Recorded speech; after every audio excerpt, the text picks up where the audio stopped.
यदि हिंदुओं पर हुए अत्याचारों का सत्य स्वीकार किया जाता तो उन पर भी म्यूजियम बनते। तुर्क और अरबों द्वारा किए गए हत्याकांडों को इतिहास में पढ़ाया जाता तो न्यायप्रिय मुसलमान हिंदुओं के संरक्षक बन सकते थे। आपसी प्रेम हो सकता था। पूरे विश्व में हिंदुओं के प्रति सहानुभूति होती। लेकिन कम्युनिस्टों के असत्य ने बेहतर विश्व की संभावना ही समाप्त कर दी। जिन्होंने यहूदियों को शरण दी, उनका पोषण किया, उन हिंदुओं पर हुए अत्याचारों के सबूत, स्मृति और इतिहास मिटा दिए गए हैं। भारत के सांस्कृतिक केंद्र मंदिरों का विनाश हुआ। इस विनाश की सच्ची कहानी लिखने वाले भारतीय इतिहासकार सांप्रदायिक मान लिए गए। जिन अंग्रेज इतिहासकारों ने मुस्लिम शासक की क्रूर सच्चाई को लिखा, वे साम्राज्यवादी मान लिए गए हैं। लेकिन विल ड्यूरेल न तो सांप्रदायिक थे और न ही साम्राज्यवादी अंग्रेज। वे एक अमेरिकन इतिहासकार और दार्शनिक थे। उनको न तो भारत के प्रति प्रेम था और न ही द्वेष। उन्होंने 10,000 पन्नों में पूरी मानव सभ्यता का इतिहास लिखा है।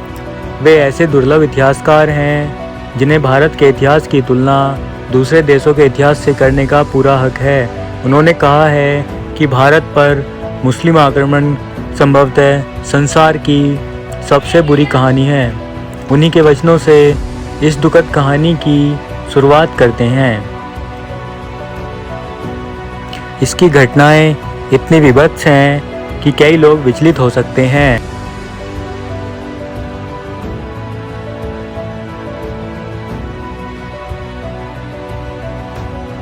विल ड्यूरेल लिखते हैं कि भारत के मंदिरों में अपार सोना तथा हीरे जवाहरात की खबरें पूरे विश्व में आग की तरह फैल गई।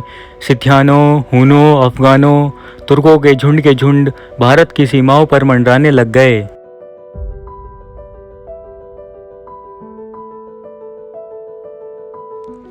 गुप्त साम्राज्य के पतन के लगभग 400 सालों तक विदेशी आक्रमण को भारत खुला निमंत्रण देता रहा।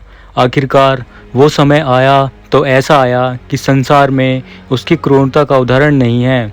आक्रमणकारियों ने मंदिरों और मूर्तियों को तोड़ा, दौलत को लूटा, घर, गांव और नगरों को जला दिया। शिक्षक और विद्यार्थियों की क्रूरतम हत्याएं की गई। विश्वविद्यालयों और पुस्तकों को जला दिया गया।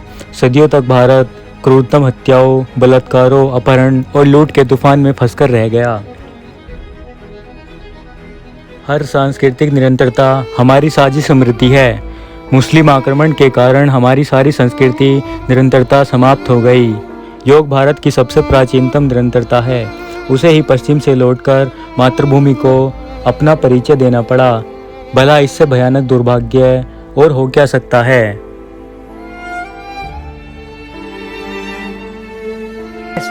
Raping women, so they had to go to remote places.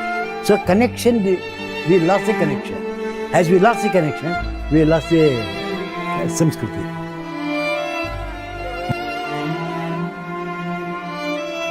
मुस्लिम आक्रमण के समय सीमांत प्रदेश में बौद्ध धर्म का प्रभाव अधिक था।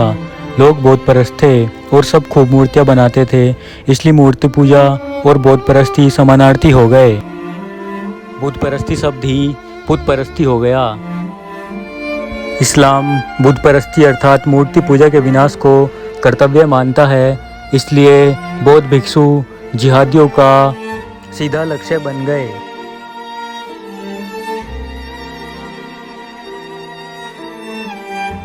महान बौद्ध विद्वान राहुल सांकीर्तन लिखते हैं, घुटे चेहरे और रंगे कपड़े बुद्ध परस्त भिक्षुओं के मृत्यु के वारंट थे। भारत में तुर्कों के आगमन के 1-1.5 शताब्दियों में ही बौद्ध धर्म लुप्त हो गया। तुर्कों का प्रहार बौद्ध धर्म की विलुप्ति का मुख्य कारण है। नालंदा के आचार्य नागार्जुन, योगी गोरखनाथ और सैकड़ों साहित्य के संदर्भ ये संकेत करते हैं कि ये भारतीय कायाकल्प की किसी प्रक्रिया को जानते थे। ये गोपनीय ज्ञान गुरु शिष्य की परंपरा पर टिका हुआ था। इस्लामिक आक्रांताओं ने शिक्षकों को मारकर ज्ञान के केंद्र को नष्ट करके मानवता को सैकड़ों साल पीछे धकेल दिया। पुस्तकालय महीनों तक धू धू कर जलते रहे। हिंदुओं का सबसे बड़ा विश्वविद्यालय कश्मीर की शारदा पीठ हमेशा के लिए मिट्टी में मिल गया। कश्मीर भारत का सिर है। जब सिर पर आघात हुआ तो भारत की सांस्कृतिक आंखों के सामने अंधेरा छा गया।